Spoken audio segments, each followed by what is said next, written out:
Hello, listeners. This is Kat, and welcome back to Put Your Hands Up Podfics. This will be the continuation of Call Our Crimes a Work of Art. This will be part 10, chapters 19 through 22. Chapter 19. Izuku smirks as he makes his way through the street. The disguises that Mike made are amazing. He barely recognizes himself. How did he turn his hair black? How? Should he have renamed him Glamour Bard instead? Whatever. People had gathered at different areas to help after the events last night. There are people cleaning up from Yanagi's trash storm, people setting up a shelter for those displaced from the apartment sinking, and clean up for rubble from the office buildings. Todoroki went to the office buildings to serve food and drinks to those cleaning there. Momo went to the shelter to do the same. Nato is doubling with serving water and food while also handing out supplies. Meanwhile, Mike and he are mingling in the cleanup crews. Izuku is happy to note that his theory was right. There was a clear difference between the civilians. Our level civilians are robots, and the other group are students. He recognizes a few faces, but not many.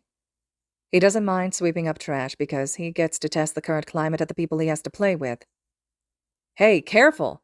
a familiar voice says, grabbing Izuku's arm as Izuku trips over his own feet. It's Mirio. That's why the third years couldn't help, of course. Oh, thanks. Mirio blinks and grins in recognition. Nice. Izuku smiles. Thanks. After we're finished up here, do you have time to talk? I would like to propose something to you, Mirio says. Of course. He nods as they clean. He wonders what this could be about. But at least Mirio isn't calling the heroes. That's good. They chat as they work, and soon the street and bank are put back in some semblance of order, which is good. He doesn't want to tank the city economy. Yet. Mirio is apparently playing an executive from a competing bank, but that won't stop him from helping out with cleanup. But he also has no reason to turn Izuku in. Izuku knows some citizens have an identity in the city that they have to play. Izuku just has to figure out Mirio's angle. Is this a chance to knock out one of the 5 favors he's supposed to collect? Well, he guesses that he'll find out soon because they finally get the street clean. As they walk, they pass the office fire cleanup, and he sees Mike, see him, and motions to Mirio and Mal's. Follow and observe. He's given a discreet nod. He relaxes minutely as he leads Izuku to a public park. Only time will tell what the older boy wants. Chapter 20. When Mike saw Midoriya walking with Mirio, he was understandably panicked. This was not part of the plan. Has he been found out?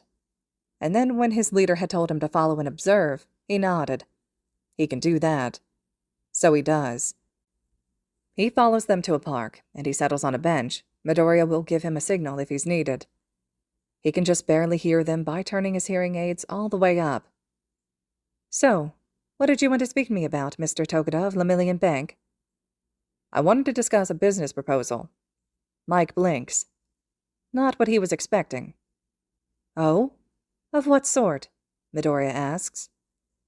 The sort where you walk away with heavier pockets and I walk away with what I want. And what is that, Mr. Tokuda? Affairs of the heart, I fear, is what has brought me to this point. There's a boy whom I love and who loves me.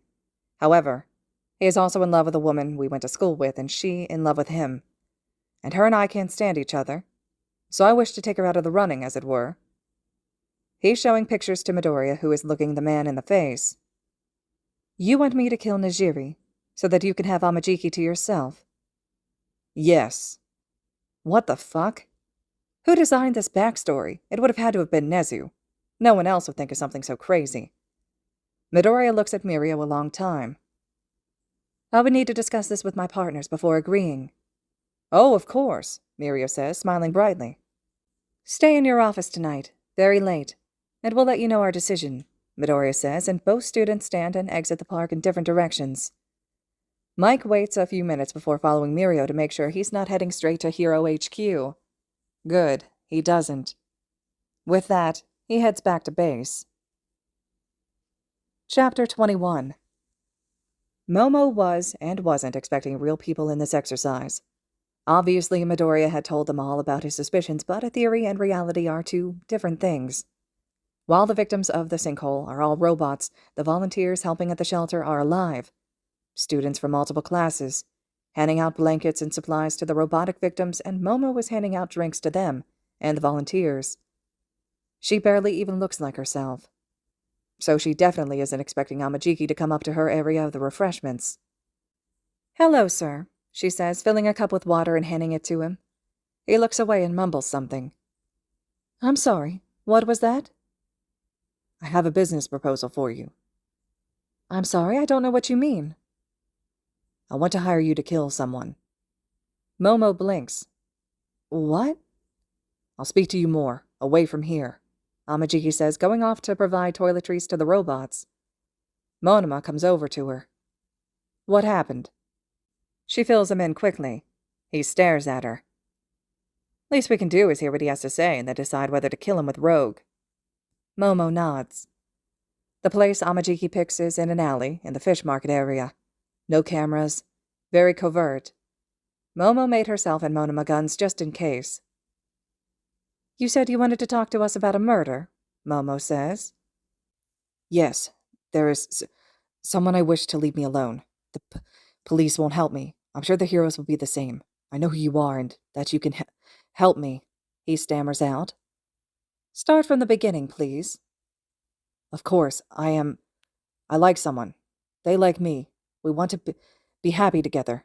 But there's another person who likes me, and, well, this other person won't leave me alone." Momo looks at Nato.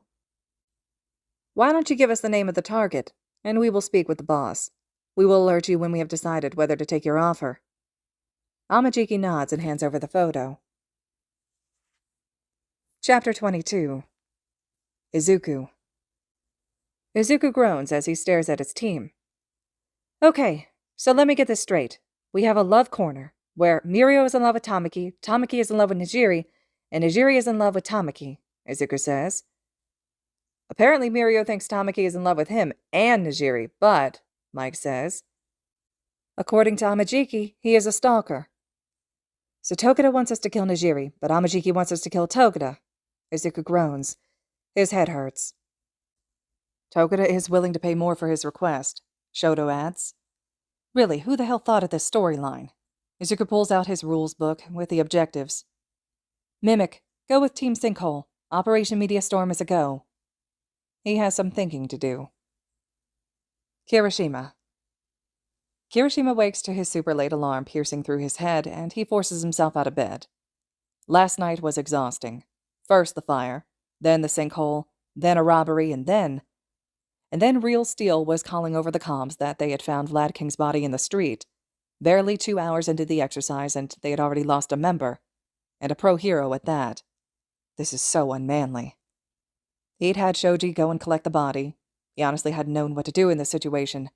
He's never lost a teammate. Well, he did, but in that case it had been call paramedics and they took Night Eye to the hospital.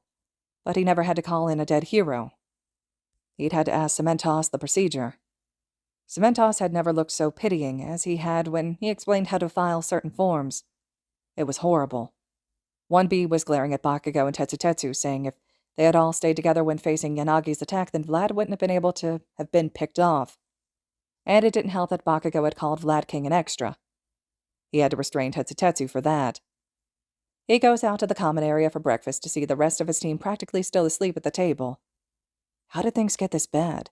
It's only been a few hours, and already they're exhausted. Well, except for Ida and Bakugo. But he can't send just those two on patrol. I'll need to sort out who is still good to go for patrol and who can get some more sleep and patrol tonight. This is going to be a long day. Shota. Shota never thought he would have to literally kidnap someone, especially not one of his former students, but of course, if it had to be any of them, this one will at least not hold a grudge. He hopes. He never thought about how easily his underground hero skills would translate into criminal activity. But lugging a struggling body into the warehouse with his capture weapon is ridiculous. He feels like absolute shit when the black bag is removed from the victim's head and Nijiri's tear-filled eyes lock on him. He has never been more grateful to step back into the shadows and let Midoriya lead the show. Not that that's who she sees, of course not. Most of the kids are wearing the exact same outfit with small differences and the exact same mask and hood, and all their masks have a voice changer in them. The only real way to tell them apart is quirk or height. He knows Hitoshi and Mike are in here as well, remaining unseen and unknown. Izuku. Izuku stares at Nejiri's tear-filled face. He feels bad. He's never wanted to scare anyone or make them uncomfortable. He wanted to save people with a smile. Like All Might. But he has to do this. They want to win. He greets her, and then rattles off an address to her that has her wide-eyed and crying harder. He twirls a gun, and she immediately quiets down. Now, I'm sure you have a few questions. For instance, I am Rogue. I'm in charge of the criminal element here. Now, as for why you've been kidnapped, sadly, you've found yourself at the center of a soap opera. What do you mean? Earlier today, someone hired my team to kill you. He watches her sniffle and shake a little. And at the same time, someone hired me to kill the person who hired me to kill you. She stares at him, blinking away tears. What are you going to do? Well, I was thinking about that. I could just kill you, collect my money from the person who hired me, and then kill him and collect the second amount of money for his death. Please, no! Unfortunately, this second individual, the one not targeting you, is paying us much less. So unless you can significantly sweeten the pot, then I suppose this is the first step of me fulfilling my plan. Wait, please, I'll do anything. I don't want to die. Unless you have something to offer, then please make your peace with this, Izuku says. He just needs to push her a little more. Wait, please, I can be useful to you, please. I don't want to die. Izuku acts like he's considering it. He gets into her face. And you're prepared to do exactly what I ask. She whimpers and nods. Look me in the eyes and agree with me. She looks up at him. I will do exactly as you ask, if it means I get to stay alive. Izuku steps back from her. Now what? She asks softly, and Izuku pulls out a gun. Now I kill you, he says. Bakugo. Damn it, shitty hair, I can still fight. I'd only need 5 minutes to take down those stupid extras. Bakugo mutters to himself as he walks through the agency. A few of the 1B extras are on the cameras and stuff, but those extras have made it very clear that he wasn't welcome. Stupid extras. His hands keep popping. He's fucking angry. When did Shitty Deku manage all this? They barely saw the other team preparing for this. And suddenly, he pulls this shit out of his ass. Damn it. He sighs, and here he is stuck in here because Shitty Hair decided he'd do night patrol so he should get some sleep. Fuck that. He'll just patrol on his own. He's on one of the lower levels when he sees someone. He doesn't know them. It's not an extra from his class, nor an extra from 1B. Shit. Hey! He shouts, and she turns, and Bakugo releases explosions to catapult himself at her.